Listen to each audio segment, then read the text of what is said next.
சனாதன தர்மம். உடல் நலன், கடன்படா நிலை, வீட்டில் வாழ்தல், நன்மனிதர்களின் துணை, வாழ்வாதாரங்களுக்கான வழிகளில் உறுதி, அச்சமற்ற இருத்தல் ஆகிய இந்த ஆறும் ஒரு மனிதனுக்கு மகிழ்ச்சியை அளிக்கின்றன. பொறாமை உள்ளோர், அருவருப்புள்ளோர், மன நிறைவற்றோர், கோபமுள்ளோர், எப்போதும் சந்தேகமுள்ளோர், பிறரின் நற்பெற்றை சார்ந்து இருப்போர் ஆகிய அறுவரும் எப்போதும் பரிதாப நிலையிலேயே இருப்பர்.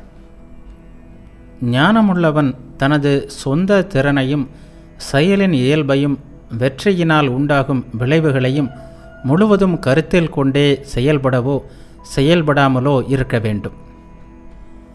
ஒருவன் ஒரு செயலில் ஈடுபடும் முன்னர் செயலை செய்பவரின் திறன், செயலின் இயல்பு, அதன் நோக்கம் ஆகியவற்றை கருத்தில் கொள்ள வேண்டும்.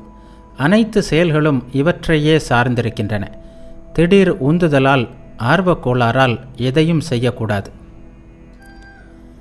தன்னை கட்டுப்படுத்தாத ஆட்சியாளன் ஒருவன் தனது ஆலோசகர்களை கட்டுப்படுத்த முடியாது.